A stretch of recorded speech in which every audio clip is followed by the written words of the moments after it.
Kalau tadi aman, ini menunjukkan bahwa Ganoderma sangat efektif. Jadi kalau Bapak Ibu bisa lihat, ini kalau Bapak Ibu ke Google Scholar gitu ya, uh, ini memang khusus untuk publikasi. Ternyata ada 187.000 penelitian yang diterbitkan tentang linci atau tentang jamur Ganoderma ini.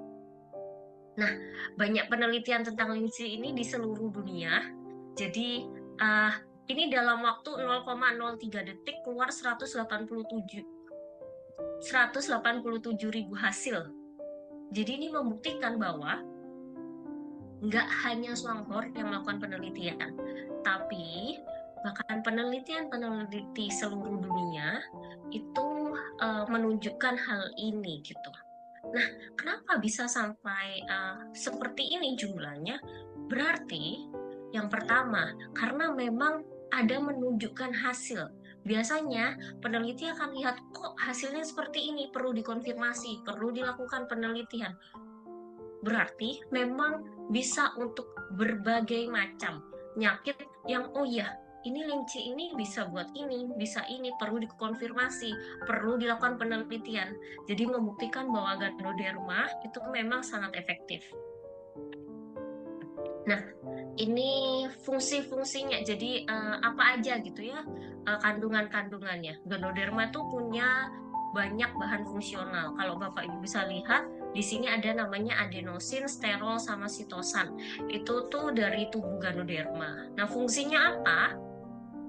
Kalau adenosin tuh mengatur sirkulasi darah, terus menenangkan dan menyembuhkan sistem saraf. Kalau sterol tuh biasanya menurunkan kolesterol. Kalau sitosan tuh antibakteri dan hipolipidemik. Itu artinya bisa menurunkan kolesterol, bisa menurunkan trigliserid, LDL begitu.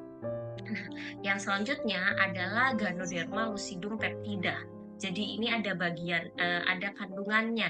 Jadi Ganoderma nggak hanya mengandung adenosin, sterol, sitosan, tapi ada kandungan Ganoderma lucidum peptida. Ini adalah molekul yang kecil, jadi itu molekul protein yang kecil dan ternyata bisa untuk mencegah 3 penyakit tertinggi. 3 penyakit tertinggi itu maksudnya apa? Ini akan dibahas selanjutnya. Jadi Bapak Ibu boleh ingat-ingat 3 penyakit tertinggi adalah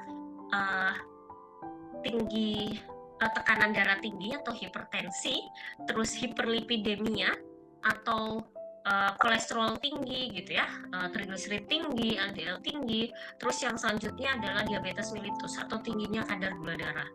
Jadi dengan kandungan peptida ini, Ganoderma lucidum peptida ini bisa mencegah 3 penyakit tertinggi, terus sebagai anti-aging atau anti penuaan, mengatur kekebalan, terus pertumbuhan sel punca atau stem cell, dan hiperplasia tulang lunak atau keras. Jadi berfungsi untuk tulang gitu ya.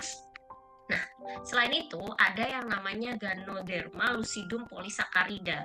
Nah, ini untuk mengatur gula darah, memodulasi kekebalan tubuh, terus untuk pertumbuhan sel punca, dan hiperplasia tulang lunak dan keras. Dan ada lebih dari 200 tipe polysaccharida dalam Ganoderma. Yang selanjutnya adalah Ganoderma triterpena atau asam Ganodera. Di sini itu termasuk DNA-nya si linci. Jadi triterpena itu bisa dijadikan bahwa itu DNA-nya jamur. Dan fungsinya apa? Dan bisa terdiri dari lebih dari 400 jenis triterpena. Melindungi jantung, hati, paru-paru, ginjal, dan otak selain bertahan melawan kanker, infeksi, dan alergi. Jadi ini menunjukkan bahwa Ganoderma punya banyak banget fungsi. Nah, kalau di sini itu ada dari buku Ganoderma triterpena kaleidoskop, ditulis dari Profesor Universitas Nasional Taiwan. Jadi ini nulis semua jenis triterpena itu apa dan fungsinya masing-masing. Nah, kalau Bapak Ibu bisa lihat nih ya, triterpena 1 nih enggak, kan ini hanya 1 ya, tapi ada yang 3 fungsi, 2 fungsi, 2 fungsi gitu ya. Jadi dalam 1 triterpena tuh bisa banyak. Nah, ini menunjukkan bahwa yang Ganoderma yang dibilang orang dahulu leluhur kita punya banyak fungsi, ternyata memang sudah dikonfirmasi secara saintifik bahwa memang bisa untuk membantu mengatasi misalnya antiinflamasi sebagai pelindung hati gitu ya, anti hipertensi, untuk kanker dan banyak hal.